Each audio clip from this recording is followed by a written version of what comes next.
Hello, everyone, and welcome to another Marketing Legos Thought Leader interview. My name is Harshit, and I'm the Director of Business Alliance of two awesome marketing SaaS tools, RankWatch and Websignals. And I've got a very close friend of mine joining me from Australia today, Paul Sera, founder and owner of Melbourne-based digital agency NGITC. He's also an automotive enthusiast and organizes drag racing events called No Excuses and runs his own apparel brand, Radial Life. Paul also is a good mentor and trains a lot of other business owners. Have some brilliant courses on his self-branded site, paulsera.com. A big welcome to you, buddy. I'm so happy to host you today. Hey, mate. Thanks for having me today. You can see the cheeky little plug I've got there. You can see my little logo. Yep. Let's start from the very beginning of your journey, bro. To let viewers know more about you, the place you were raised, what were you like as a young child, and how you made your way up 20 plus years of professional journey so far. Please. Yeah, I think a little bit over 20. So you're giving me my age here. So you guys know that I'm not that young anymore, but don't let the bald head fool you. I've always lived in Melbourne, and I was quite lucky from a very young age to be able to race go-karts, probably from the age of 9 years old, I think. And along that way of racing go-karts, I met a lot of now V8 supercar drivers in the Australian scene, because that's where the stepping stone to get into the next part of racing was. So I was very lucky in that aspect, but I feel like that the racing of go-karts taught me a lot of self-discipline and the right attitude, because it's the kind of sport where, you know, like any other sport, if you're going to be good at it, you're going to be focused.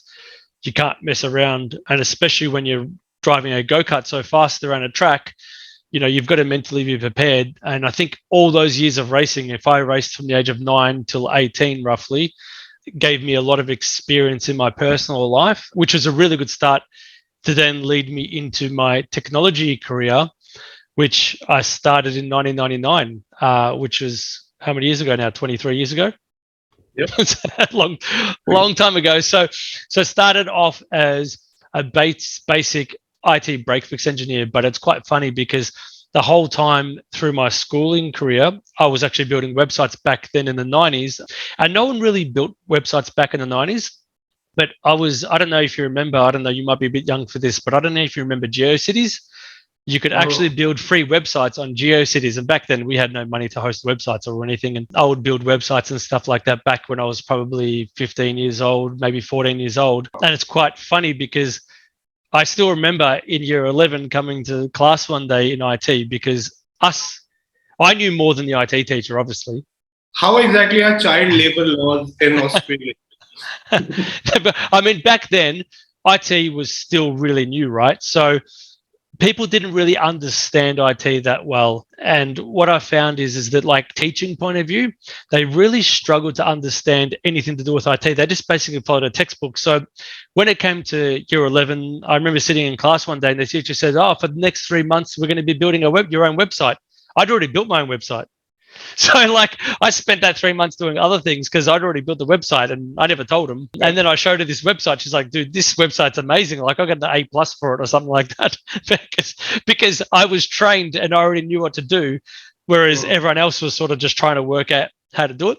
And this is probably before your time too, but I remember there was an editor that I used to use called Hotdog. Obviously now we've got WordPress and we've got, you know, all these other kind of tools to use, but there was an editor called Hotdog, and I still remember downloading it on my computer back in the early days. And back then, if you downloaded stuff onto your computer, you didn't know what happened. Like, you know, you might download something onto your computer and before you know it, it just crashes. There was that many viruses. There was no security. There was that many people hacking people's computers. You know, again, something you're probably not familiar with is a thing called NetBus. I don't know if you ever heard of NetBus, but basically people would send you a game called Whack-A-Mole, and it would literally just open the ports on your computer so they could just connect in and just hack in and just do whatever they wanted. So there was all this malicious stuff happening because there was no security. You know, you could literally just do an IPC share to a computer and log on and just connect to any computer in the domain, because you're talking, you know, Windows 95. And no one knew anything about it, you know. So then obviously technology got smarter and we got smarter. So, you know, with all those IT knowledge and skills, I actually started off as a desktop engineer in 99, but I basically migrated to a server engineer a year later just because of my skills and my knowledge. And I think because I had such firm knowledge in 99 to do that kind of stuff where people were like, ooh, like this is pretty impressive. I was basically running the network for my first job within the first year, which no one really does. And then from there, I basically just went from network admin role, while I was always building websites in the back end for myself, because I always had like my own little businesses that I had going on. So I was always building a website for me or some friends in the early 2000s. And then sort of moved myself into a role with a Fortune 500 company where I was actually, look, we had generic job titles, but you could say that the role was like an IT architect. So I basically developed and designed architecture for technologies globally, set the standards for the company globally, and then delivered that to the IT teams. Even though my official job title wasn't an IT architect, I was a subject matter expert. I was on the governance boards and I was a technology owner. So the certain technology that I owned, which was a Microsoft tool, I was accountable for and responsible for the whole organization with over 70,000 computers. That was a big part of my my career, 7.5 years gone there. And then I got the golden handshake in 2014 where they said the whole IT department has been outsourced. And yeah, so I started Next Gen Digital, which is just like, I just said to myself, I want to focus back on web design. I'm so good at the, IT architecture and IT support, but I want to work with the smaller companies again. I loved working with small companies. I love helping small to medium businesses. I feel like you can bring so much value because they don't have the knowledge. Someone who's got this knowledge, who's come from an environment with 75,000 computers, won't even look at a small or medium business. So I was like, I want to take on the 10s and 20 people environments. I want to take on the small guys because I can come across really affordable. I can use cloud computing. I can build their website. I can do their SEO, and I can actually give them a whole infrastructure in one hit. So they can just say, let's just go for next gen for everything. Right. And that's how it started. And we were doing websites and we were doing SEO and all our IT infrastructure. But we just found that over the years, we were so good at our websites and so good at our SEO that we actually just evolved to purely web design and SEO. We still do social media marketing and all that kind of stuff, but we found that we were so strong in those areas that we kind of stopped doing as much IT support, because really these days, I mean, I still set up infrastructure for customers, but it's quite easy. It's all in the cloud. Nothing really goes wrong. It doesn't really need too much maintenance. So as long as it's a small company that has like under 10 users, it normally runs itself. Once you've got more than 10, you still have to get a bit involved. So obviously I'm a little bit more hands off with the infrastructure stuff now because I'm so busy with the website and stuff, and I've got someone to manage the IT infrastructure for me. So that basically brings us up to where we are.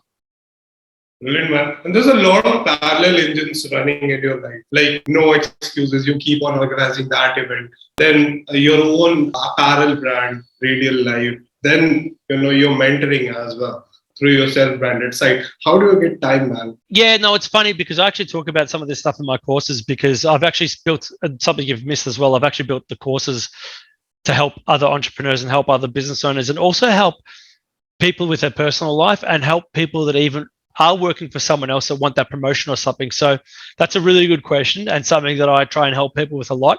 Obviously, there's a lot of work. Obviously, you can't work 100 hours a day. You're going to end up being sick.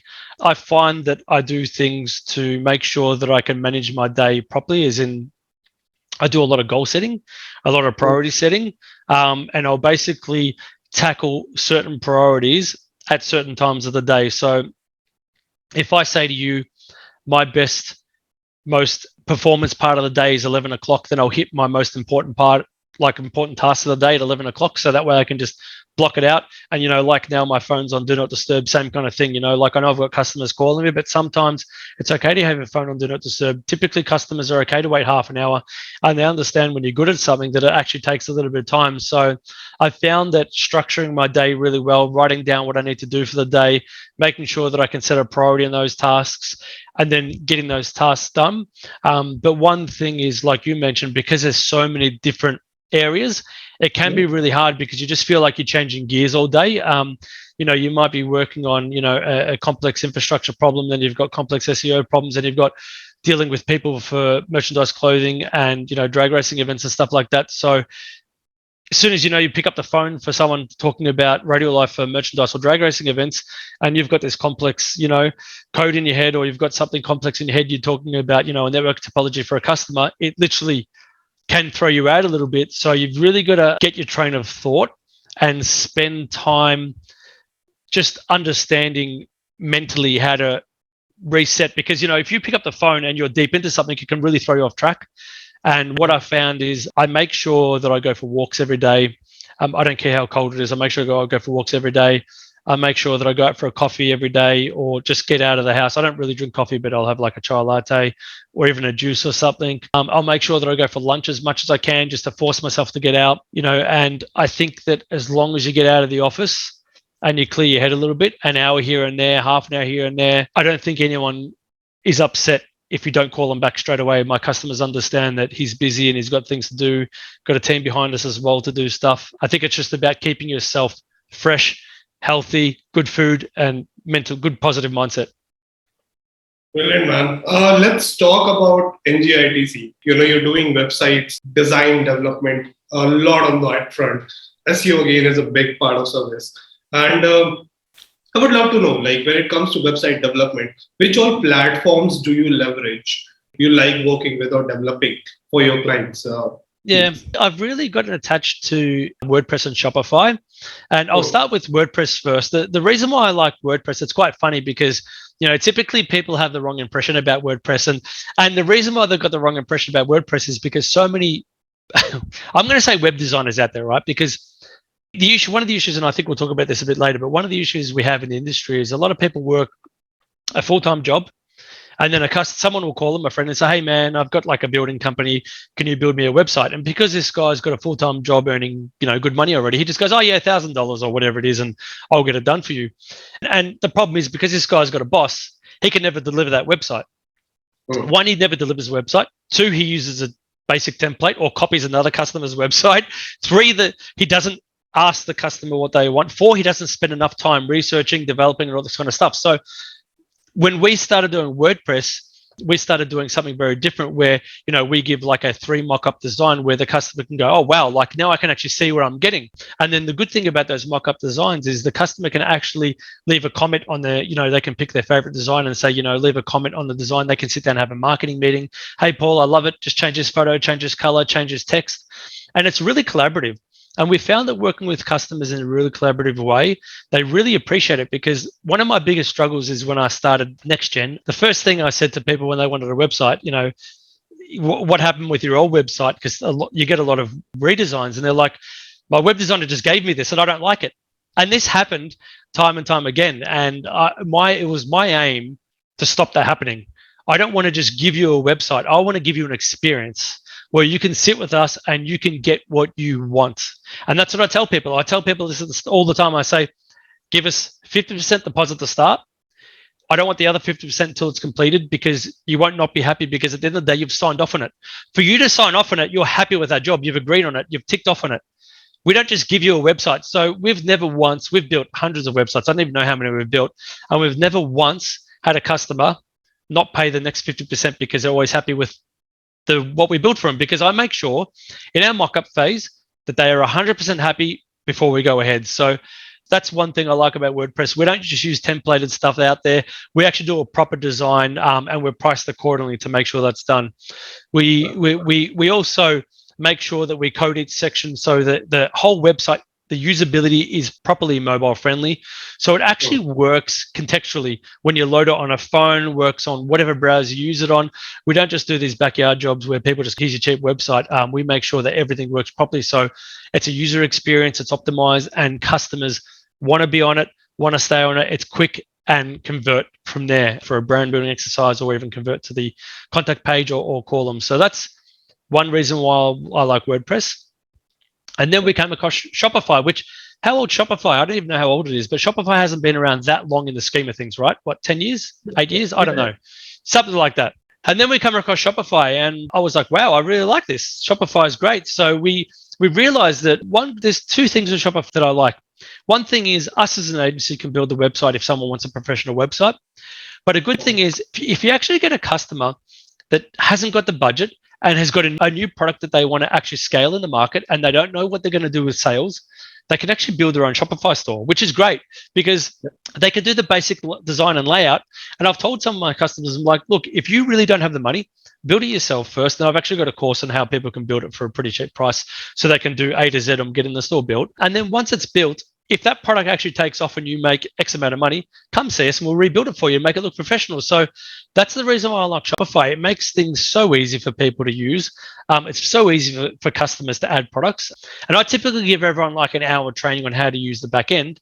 And it's quite funny because by the time we've gone, just say I'm building their website for them on Shopify, by the time I've gone from step 1 to step 10 or whatever it is to get the whole website that's designed and developed, by the time we're ready to go live, I typically sit down for the training and go, all right, what do you need to know? And they're like, I just taught everything myself, because over the time of looking at the back end and having a look at the products and that, they've literally already taught themselves how to add a discount code, how to add products, how to do all that stuff. We do all the hard stuff. We'll do all the shipping. We'll do all the payment gateways. We'll do all the hard stuff, or anything custom coded wise or anything to do with the design. And they do the easy stuff. And I really like Shopify because it helps the customer save money. And we're all about people saving money. We don't want to take a lot of money. We want to make sure that we've got a relationship with our customer for a long time, because we want to be there to support that customer the whole life cycle of the business. We don't want to be one of these web designers or agencies that does a one-off job for them and never sees them again. We want to make sure that we're there for the long run of that customer to keep them happy and align with their web design or digital goals in the future.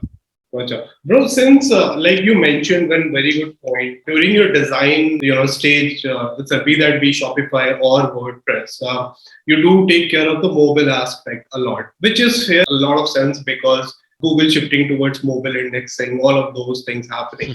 Google kind of like prioritizing mobile side. So that makes good sense. Any other SEO factor that you consider apart from mobile first during your design and development stage? Please let us know about. It's pretty funny because a lot of times when we take over new customers, or when we take over a customer that has been going elsewhere for SEO, it's 2022. I still see people without secure certificates. I still see websites with no HTTPS, and I'm like, how are you surviving with no? In this day and age, people don't want to give their credit cards over. It's something that's not secure. Google, it's a big ranking factor. That's probably one of the biggest things that I still see to today that people aren't doing right. They're not even buying a certificate, which at the end of the day, it's cheap to buy a certificate. You don't even spend much money on it. I think another factor a lot of people don't realize is typically they'll start a new business and they'll want it to rank on Google day one, and they don't realize it's actually a long time process. So SEO is a time game. But more importantly, the domain name. They buy the domain name yesterday and they want it to rank today. And we know that a domain name doesn't rank overnight. It needs to have some history or some age with Google. So we try and buy aged domain names where we can.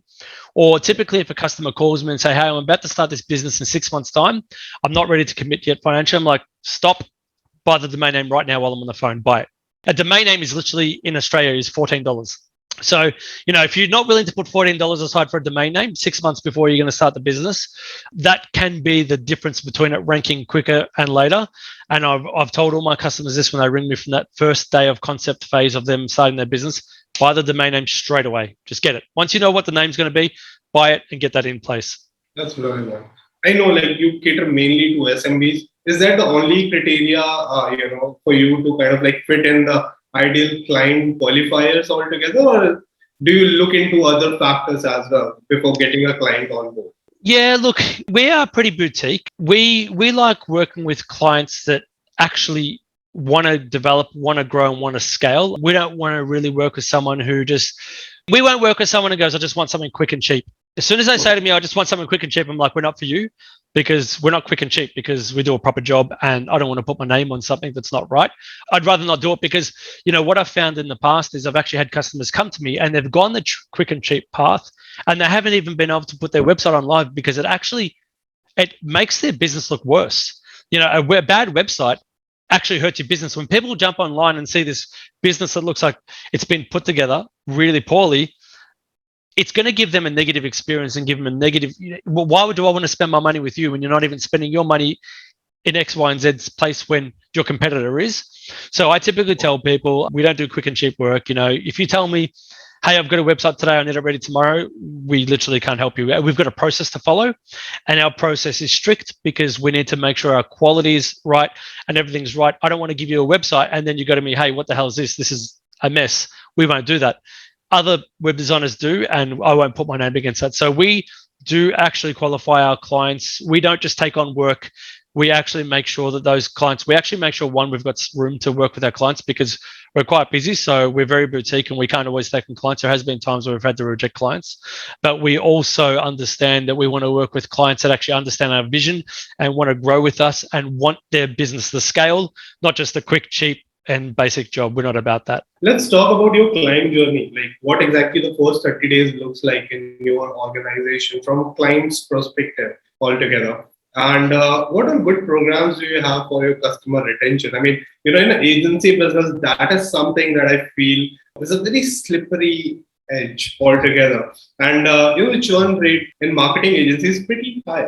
Like if you're running a SaaS, definitely like your churn rate would be 3 to 4% maybe. If you're doing a shitty job, maybe 10%, but not more than that.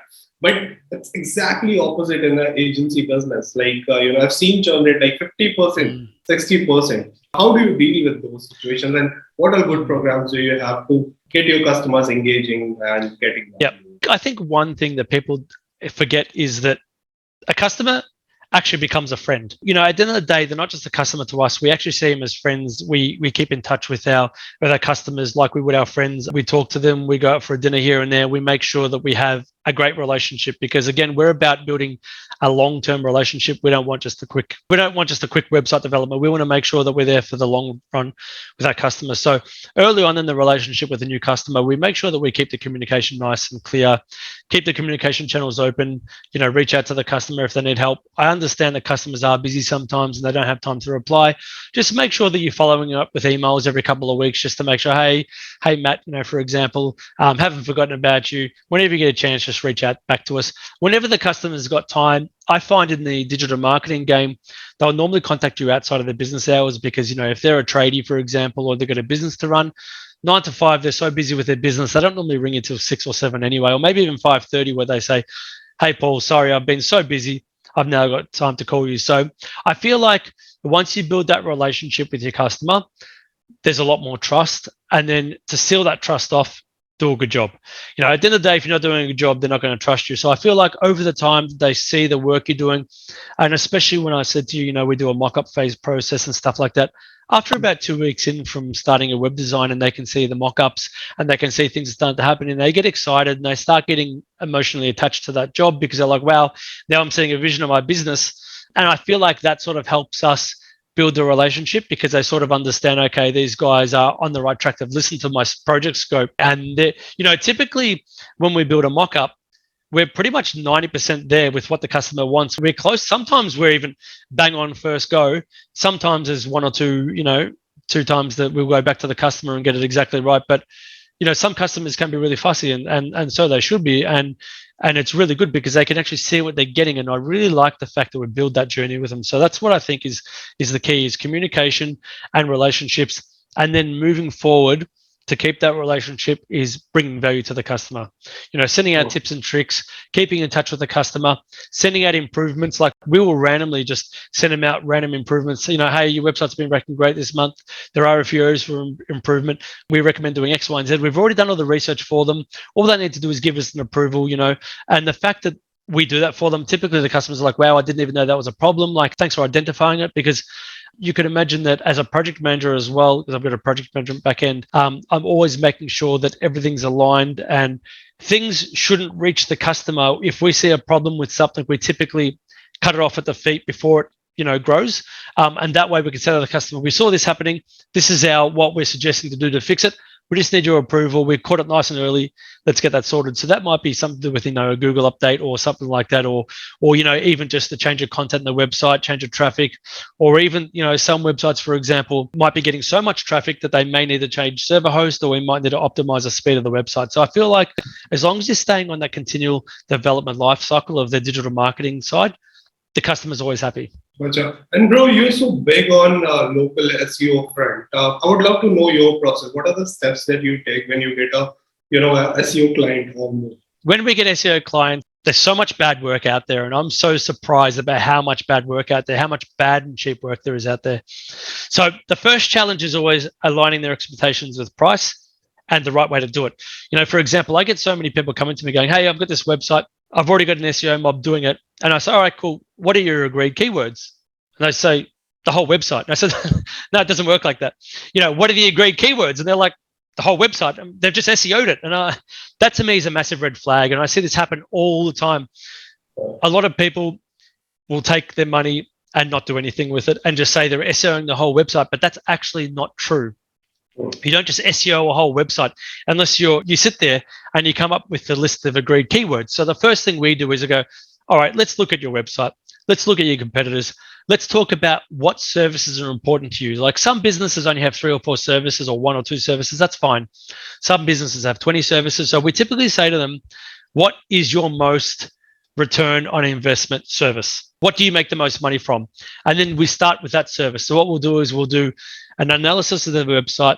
We'll do a keyword report on their website. We'll do a full audit of their website, which shows them speeds, meta tags, image optimization, alt image text, all that kind of stuff, backlinking, competitor backlinks, all that kind of stuff. So we'll basically sit down and bring this analysis to them.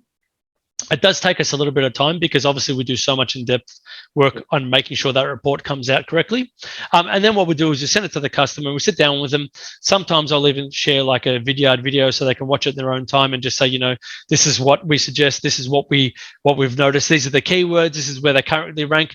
These are the high competitive keywords. These are the good ones to rank for. These are some long tail keywords that, you probably haven't thought about ranking for. And typically most customers are like, wow, this is way out of my depth because their old SEO agency didn't do any of this for them. And the first thing I tell them is, and I even say to them, even if you're not going to come to us for your SEO, make sure that whoever you go to is doing this for you.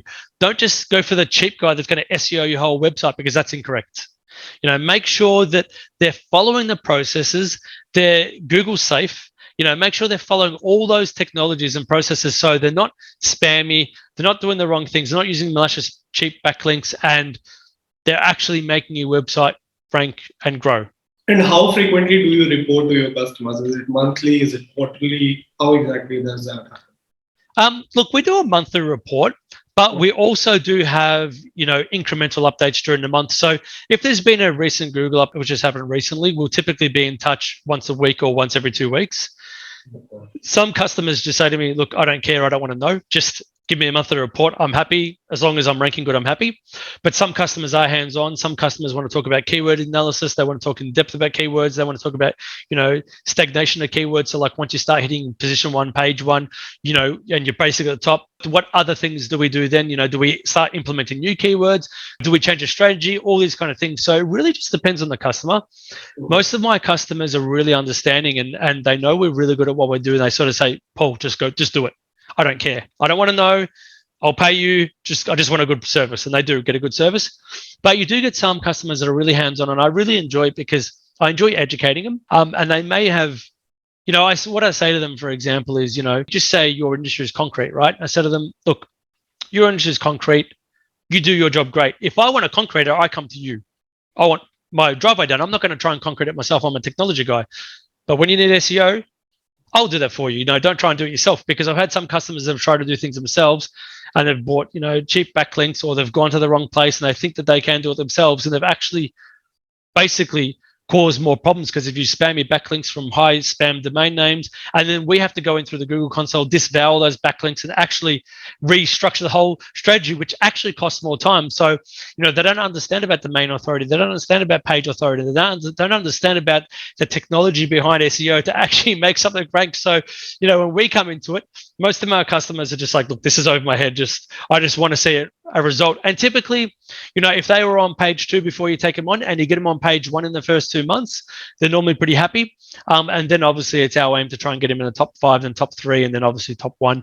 And, typically that comes down to budgeting as well, because you can't get everyone on page 1, position 1 if they've got a small budget. So obviously it depends on their budget and what we need to do to get there, especially in really high competition keywords like, your smash repairs, asbestos, and all those kind of industries, because there's so much competition. You might get one keyword with 7,000 searches a month, and there's just needs to be more money spent in guest posts and blogs and, all the backlinking strategy. So that can be a little bit of a challenge sometimes, getting that over the customer to understand, yes, you have been spending this much, but this is what we need to do to get the keyword there. And in 3-4 months time, once the keyword's there, you'll see the business slowly start going up in with phone calls. So Paul, just like you mentioned, your keyword tracking is one of the good KPIs that you report on. What are the other factors that you look into? Like, what are the main primary KPIs you keep track of to measure the success of your local SEO campaign? Yeah, look, I think another thing is a lot of people forget about is website speed as well. So we always make sure that the website is speed friendly, because that can happen over time where they've had a poor development done or they're just on bad hosting. So as a metric, we're always looking at the speed of the website and making sure that that's optimized, always making sure that the text is continually optimized. And sometimes that needs to be updated also with all the Google updates and stuff like that. So we're always making sure that we're aligned with anything that Google recommends as, a safe SEO strategy, that we're aligned with that. And we're making sure that we're holding those metrics accountable so that we can get the website to where it needs to be done in a safe and controlled manner. Do you also keep track of goals on analytics or something on the search console front or the GMB front that you report back to your customers? Yeah, of course. So things that we look at too is, when we take on a customer, it's quite funny because I had this customer come to me. This is directly related to your question. They came to me in November or December, and they were getting about 60 to 70 phone calls a month. Yeah. So I don't even know what month it is. I'm that busy. I've got so much going on. So it's June. And now, in that last 6 months, they've gone from 60 to 70 phone calls a month to 150 to 180 phone calls a month since they've been on our SEO strategy. So we've doubled their phone calls.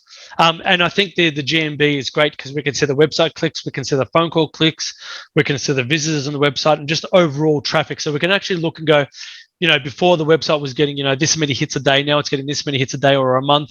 It's getting this many phone calls a month. And we can really measure those metrics just to make sure that we're growing. And some customers, again, they're just paying for SEO. They don't really understand or really care. But once you actually sit down and go, you came to us in December or November with 60 to 70 phone calls a month, and now you're getting 150 to 180, it blows their minds because I know it depends on the industry. Not all industries get that much. Some get more, some get less. It really depends on the industry, but it really blows their mind. They're like, wow, no wonder that I've been feeling like my phone going off the hook lately, And I typically laugh and go, well, look, I'm going to say sorry, but I'm not actually sorry. I want to make your phone go off the hook. I actually want that to happen. It got to the stage where once I had a customer ring me and he said, Paul, can you just stop doing what you're doing? And I said, why? Has something happened? Is something wrong? He goes, I can't keep up with the work. And I laughed. That's what I'm here for. I want you to not be able to keep up with the work because I want your business to grow. And what I want you to do is, look at your business model now and transform that, into where it needs to be in the next 5 years. So align yourself with the work that's coming in and don't be scared to take that jump. If the work's there, take it when you're busy. So it's quite funny that does happen with some customers where they actually do get too busy and they panic a little bit. And they're like, oh, I can't keep up. What do I do? And, that's another thing we've got to work on too. That is actually a challenge as much as having a bad website is having a website that's doing so well, it's getting so much traffic and so many phone calls, it actually can disrupt their business to the point where their business may not align with the traffic that they're actually getting now from their SEO strategy. And sometimes mentally they haven't actually prepared or structured their business right to align with that growth. That happens. And, a business should prepare, build that structure to support additional incoming business altogether. But a lot of people do miss on to that. So completely. What is the most important local ranking factor in your life? So basically the area you focus most on for your local customers altogether.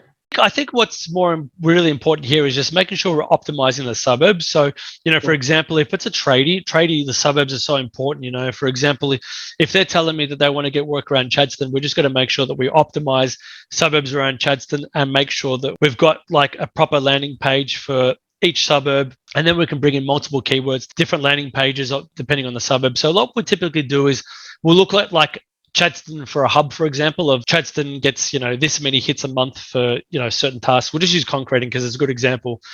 We'll say, concrete driveways, Chadstone might get, 70 or 80 hits a month. So we'll use that as a hub. And then we'll start to optimize the suburbs around there because you might get 10 or 20 searches a month. But all those little jobs, you get one job here, one job there in those little local suburbs. And that really helps optimize a local strategy. So suburb, then we start going a little bit further and we start going to local as in Melbourne. And then we go a little bit further to Victoria and then we go for Australia. So, you've got your local, you've got your suburbs and your local, then you've got state and then you've got national. So a little bit of a different process. Not everyone wants national. Some people do. It depends on the business. That's a wise strategy. A lot of businesses do mess on to that, create those, basically pages altogether. That's a good point. Yeah, because what I find is people have forgotten about long tail keywords. They have, because people are so obsessed with this keyword's got, 5,000 searches a month. I have to rank page one for that. But I'm like, yes, you do. I agree with you. But don't forget about the long tail keywords. Don't forget about the ones that get 50 or 100 searches a month. Don't forget, because that's still 50 people that are searching. It takes one customer to convert, just one customer. And if you look at a concrete, driveway, for example, you get one customer that comes through for a concrete driveway that you weren't going to get. That's your business right there, keeping your business surviving. So people always forget the long tail, always want to, go for the big complex ones. And I totally do agree, in the long-term strategy, we go for the complex ones, but in the short-term strategy, we've always got to go for long tail. Plus the personalized content, man. Location-specific content does have a better conversion rate compared to going broad. Local audience would relate more to that. It's true, because if just say I want a photo printed, right, or something from a professional printer, and I look up photo printing Chadstone and I land on their website and I click contact us and they're located on the other side of the city, I'm not going to go there, right? Because it's like, well, the location makes a big difference, because if you've optimized the wrong suburbs to where your business is, you're not going to get the foot traffic. You're exactly right. So you're going to make sure that you're optimizing the foot traffic that you can actually service.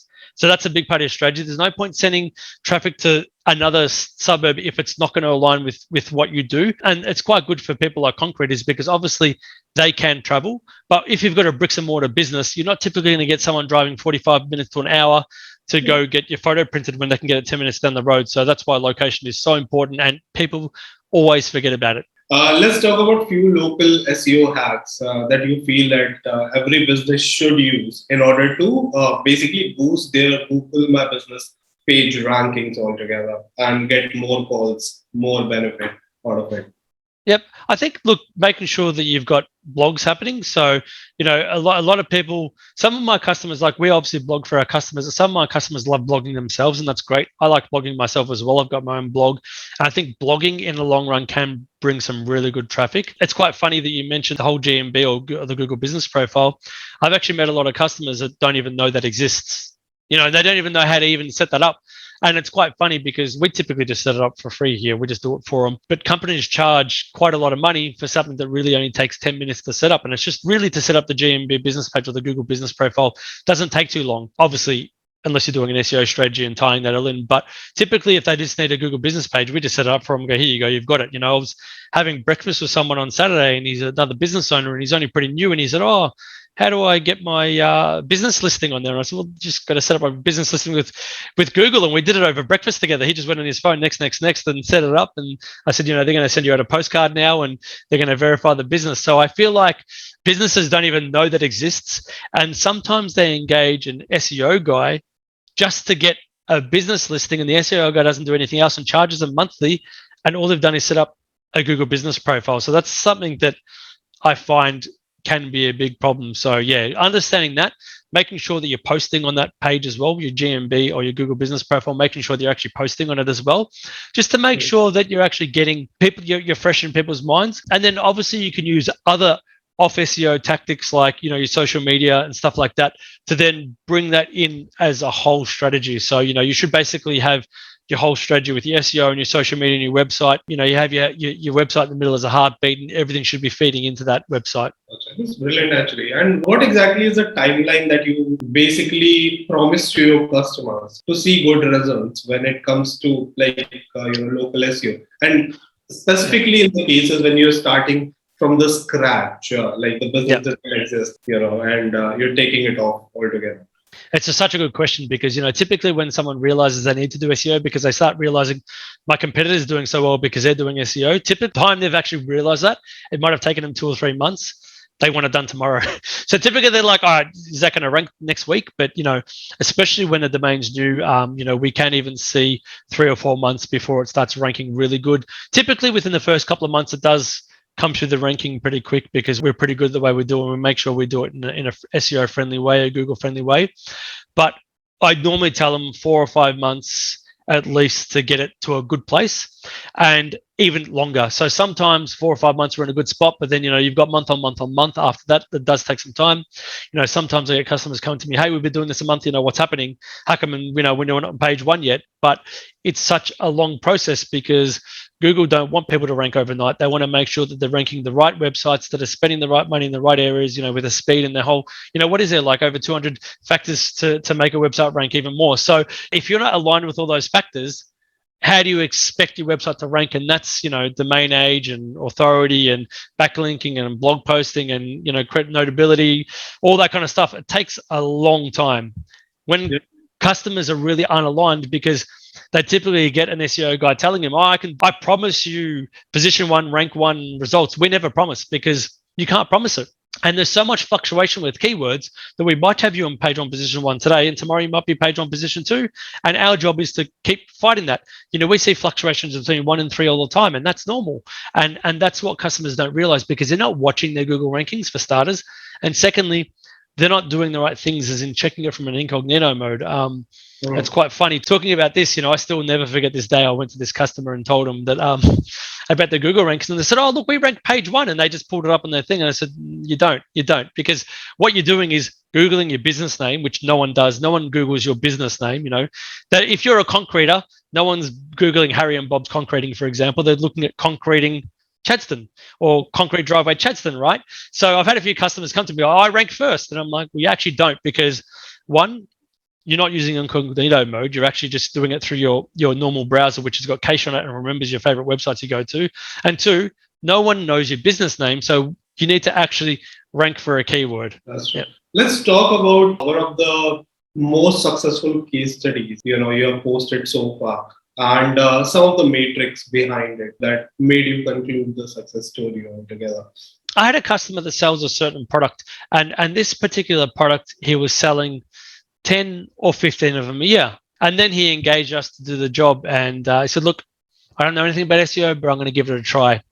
And, he went from selling 10 to 15 a year to selling 90 to 120 of them a year. So, if his sales have gone up that much over the last couple of years, just, don't forget, there's one thing you can remember about SEO. SEO will increase your traffic. It will increase your business. You'll definitely get sales. But from your SEO, you also then get word of mouth. You get repeat business as well. So, someone might find you on Google, and as a part of that, they might actually go and tell 10 of their friends, hey, I found, such and such, and they did a really good job. And then that SEO traffic actually turns into word of mouth traffic and turns to SEO traffic. Do you know what I mean? So it's actually a whole strategy that works around everything. And this is where it's quite important, because, he may sell 90 to 100 or 120 of them, and 70 or 80 of them might have come from Google. Some of them might have actually come from his Google customers that have actually told other people as well. So there's actually some word of mouth in there as well, which is really important. No one can discredit word of mouth. Word of mouth is by far the best way to get business. We all understand that, but Google ranking is so important, because it will pick up those customers that didn't know you, and then can turn more word of mouth traffic as well. People tell people. When someone does a good job, people tell people. They do. When someone says, hey, man, who did your website? I need a website. They're always going to tell them, I had a really positive experience with Paul. Use them. That's what's going to happen. That's true. And bro, one more thing, because, you've been dealing with a lot of e-commerce sites as well, specifically, on Shopify. And I would love to know your take, when it comes to SEO friendliness. I know Shopify has evolved over the years. But what are the good things that you like about Shopify, and some of the cons? I'll focus more on the cons of it. I'm going to start with the con. I get people coming to me, customers coming to me, and they've got the cheapest, worst template in the world. So Shopify is very template heavy, and I understand that we can custom code. That's fine, but if you actually buy a good template, they're actually optimized quite well, right? Typically, you can modify the template to make it a little bit quicker. What I've noticed is a lot of people come to me with the worst, cheapest or free template, and that's just not going to rank. It's just like having, a Wix website or a Squarespace website. It's just not optimized. So that's probably one of the biggest cons I typically get. I'm like, look, we need to redesign this, retemplate it, get that happening. But I think that Shopify is pretty good because it uses a CDN. So typically it's already got a CDN in there. Obviously, WordPress doesn't do that by default. And there's a bit of a strategy you've got to put in place to speed up your website. So Shopify's pretty good when it comes to speed. And it's really good from working from a user experience point of view. I find that the customer might land on the website, but then the user experience is what converts that sale, rather than say, and don't get me wrong, don't discredit a WooCommerce store, because WooCommerce is great when it's done right. People's WooCommerce stores fail, WordPress WooCommerce stores fail because they don't develop them the right way, or don't spend the right attention. If you don't have an IT team to manage your WooCommerce store, your WordPress e-commerce store, Shopify is the way to go, 100%. But if you had an internal team of, say, 1 or 2 IT guys, and they can continually update, maintain, continually make sure that website is actually optimized, WooCommerce is a really great alternative to Shopify, 100%. I prefer Shopify always because it's quick, easy, and it does what it needs to do. But I'm not discrediting WooCommerce at all, because when done right, it is actually very powerful. Just people need to understand that you need to spend time on it. You need to keep maintaining it. And what I tell people is, this is the back end of your business. Stop discrediting your website. Stop saying, I don't want to spend money on my website, when that's what brings you the business. I've got e-commerce owners out there that are going, I don't want to spend money on my website, but that's where your income comes from. No matter what you do on your social media marketing, no matter what you do on your SEO, no matter what you do here and there, if your website's not going to convert sales, we can get you as many leads as you want, but they're not going to convert unless your website allows them to convert and has the right user experience behind it. Sends off, for example, has remarketing to do with, improved coverage, offer, store offerings like automatic discounts and offering free things as a part of, spend X and get X, kind of thing. So there's a lot of other strategies you can do with Shopify, nice and easily. Someone with barely any IT knowledge can jump in once we build them a website and can really maintain and grow that Shopify store themselves, which I love. I love people saving money, and I love saving people money. I do. That's brilliant, man. And let's talk about one of the horror stories. You've been in agency business for long now.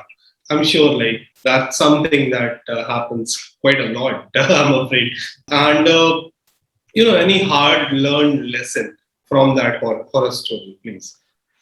I think probably the worst thing that can happen is sometimes, as I've said to you before, which is concrete as an example because it's a good one. If I want a concrete driveway and you're a concreter, I come to you because you're good at what you do.